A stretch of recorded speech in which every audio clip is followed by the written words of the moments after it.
ప్రత్యేక సమగ్ర సవరణ ప్రక్రియ పేరుతో వైఎస్ఆర్సీపీకి చెందిన ఓట్లను తొలగించే అవకాశం ఉందని, ఈ నేపథ్యంలో పార్టీ నాయకులు, కార్యకర్తలు బూత్ కమిటీ ఏజెంట్లు అప్రమత్తంగా ఉండాలని వైఎస్ఆర్సీపీ జిల్లా అధ్యక్షులు దాడిశెట్టి రాజా, మాజీ ఎమ్మెల్యే ద్వానపూడి చంద్రశేఖర్ రెడ్డి పిలుపునిచ్చారు. పార్టీ రాష్ట్ర అధ్యక్షుడు వైఎస్ జగన్మోహన్ రెడ్డి ఆదేశాల మేరకు కాకినాడ నగరంలోని డి కన్వెన్షన్ సమావేశ మందిరంలో కాకినాడ సిటీ నియోజకవర్గానికి సంబంధించిన బూత్ కమిటీలు, పార్టీ నాయకులు, కార్యకర్తలతో విస్తృత స్థాయి సమావేశం నిర్వహించారు. ఈ సమావేశానికి కాకినాడ నగర అధ్యక్షురాలు సుంకర శివప్రసన్న సాగర్ అధ్యక్షత వహించగా, జిల్లా అధ్యక్షుడు దాడిశెట్టి రాజా ముఖ్య అతిథిగా హాజరయ్యారు.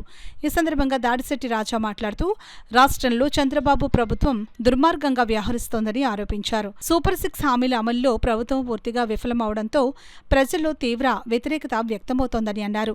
ఈ పరిస్థితుల్లో అధికారాన్ని అడ్డుపెట్టుకుని వైఎస్ఆర్సీపీ సానుభూతి పరులు, కార్యకర్తలు, నాయకుల ఓట్లను తొలగించే ప్రయత్నాలు జరిగే అవకాశం ఉందని ఆందోళన వ్యక్తం చేశారు. మాజీ ఎమ్మెల్యే ద్వానపూడి చంద్రశేఖర్ రెడ్డి మాట్లాడుతూ వచ్చే నెల నుంచి ప్రత్యేక సమగ్ర సవరణ కార్యక్రమం ప్రారంభమవుతుందని తెలిపారు. బూత్ స్థాయి అధికారులు తమ పరిధిలోని ఇళ్లకు వెళ్లి ఓటర్ల జాబితాలను పరిశీలిస్తారని చెప్పారు. ఈ ప్రక్రియలో పార్టీ తరపున పనిచేసే బీఎల్ఏలు అప్రమత్తంగా ఉండి పారదర్శకంగా జరిగేలా పర్యవేక్షించాలని సూచించారు. నియోజకవర్గంలోని పార్టీ నాయకులు, కార్యకర్తలు బీఎల్ఏలకు పూర్తి సహకారం అందించాలని కోరారు.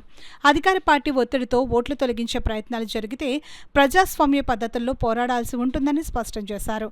అలాగే చంద్రబాబు, లోకేష్లు కలిసి వైఎస్ జగన్మోహన్ రెడ్డిపై చేస్తున్న ప్రచారాన్ని పార్టీ శ్రేణులు పెద్ద ఎత్తున తిప్పికొట్టాలని పిలుపునిచ్చారు. ప్రత్యేకంగా కాకినాడ నగరంలోని 6, 7, 8, 9, 13, 18, 19, 20, 21, 23, 30, 31, 32, 34, 35 డివిజన్లో నాయకులు ఓటర్ల జాబితాలను జాగ్రత్తగా పరిశీలించాలని ద్వారంపూడి సూచించారు. ఈ సమావేశంలో జిల్లా టాస్క్ ఫోర్స్ సభ్యులు బీవీఆర్ చౌదరి, పార్టీ నాయకులు, కార్యకర్తలు బీఎల్ఏలకు ఎస్ఐఆర్ నిర్వహణలో అనుసరించాల్సిన విధానంపై అవగాహన కల్పించారు. సమావేశానికి పెద్ద సంఖ్యలో పార్టీ నాయకులు, కార్యకర్తలు హాజరయ్యారు. ధనకాంక్ష వల్ల ఎంత ఫెయిల్ అయిపోయింది. ఈ రోజు ప్రత్యేక హోదా, ప్రత్యేక ప్యాకేజ్ తీసుకుని తాకట్టు పెట్టేశారు. ఈ రోజు పోలవరం కేంద్రం కడుతున్న పోలవరం పూర్తి ఎత్తుతోని మళ్ళీ 6-7 మీటర్లు తగ్గించేసి మీరు పోలవరం ప్రాజెక్టు కాకుండా పోలవరం బ్యారేజ్ పూర్తి చేసేలాగా మీ పరిస్థితులు కనపడుతున్నాయి. మీ స్వార్థం గురించి ఈ రాష్ట్రాన్ని తాకట్టు పెట్టిన పరిస్థితులు మనం చూస్తున్నాం. గతం గుర్తు చేసుకుంటే మరి కోర్టు కేసులో దొరికేసి అక్కడి నుంచి రాజధానిలో 15 సంవత్సరాలు మనకు హక్కు ఉండగా కూడా అక్కడి నుంచి పారిపోయి ఆంధ్రప్రదేశ్ వచ్చిన పరిస్థితి. మీ ఆ కేసుని డిజాల్వ్ చేసుకోవడానికి అని చెప్పేసి కేసీఆర్తో రాజీ పడిపోయిన పరిస్థితి. మీ పెద్దలందరినీ కూర్చోబెట్టి కేసీఆర్తో రాజీ పడిపోయిన పరిస్థితి. ఇలాంటి అన్ని చర్చించుకుంటా పోతే 2-3 పుస్తకాలు అవుతాయి. చంద్రబాబు నాయుడు గారు ఈ రాష్ట్రానికి, ఉమ్మడి రాష్ట్రానికి మీరు చేసిన అన్యాయం కానీ, లేకపోతే మీరు అమ్మేసిన పరిశ్రమలు కానీ, ఉపాధి తీసుకురావడం అటుంచి మీరు అమ్మేసిన పరిశ్రమలు కానీ, మీరు ఏదన్నా ఉంటే ఎవరన్నా కష్టపడింది మీరు క్లెయిమ్ చేసుకున్నారు అంతే. మీ టైంలో ఐటీ ఉత్పత్తులు 5,000 కోట్లు, రాజశేఖర రెడ్డి గారు వచ్చిన తర్వాత 36,000 కోట్లు, ఇప్పుడు కేసీఆర్ టైంలో 1,50,000 కోట్లు, 2 లక్షల కోట్లు దగ్గర చేరినట్టుకుంది.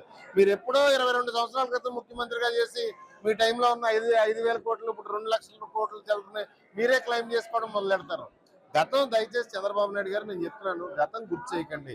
గతం గుర్తు చేసుకుంటే మీరు రోడ్డు మీద ఉండిపోవడం, రోడ్డు మీద పడిపోవడం ఖాయం. నేను ఇంకొకటి కూడా వివరంగా చెప్తున్నాను. మీరు ఈ 2 సంవత్సరాలకి ఈ రాష్ట్రానికి ఏం మంచి చేశారో చెప్పండి. మీరు కూడా, మీ పార్టీ వర్కింగ్ ప్రెసిడెంట్ గారు కూడా ఈ రాష్ట్రానికి ఏం మంచి చేశారు? ఈ 2 సంవత్సరాల్లో మీరు చేసిన మంచి ఏంటి? మీరు ప్రజాపకారం చేసింది ఏంటి? మీరు ఎన్ని ఉద్యోగాలు ఇచ్చారు? ఎన్ని పరిశ్రమలు తెచ్చారు? ఇవి చెప్పండి. అంతేగాని జగన్ గారి తాతయ్య ఎప్పుడో 27 సంవత్సరాల క్రితం జగన్ గారి తాతయ్య గురించి, లేకపోతే 17 సంవత్సరాల క్రితం స్వర్గస్థులైన మహానేత గురించి ప్రజలు జస్టిఫై చేశారు. ప్రజలు తీర్పులు ఇచ్చారు ఆల్రెడీ. అర్థమైందా? మేము నచ్చలేదు కాబట్టి మాకు తీర్పు ఇచ్చారు. మళ్ళీ తొందరలోనే మీకు తీర్పు కూడా మీకు ఇస్తారు ప్రజలందరూ కూడా.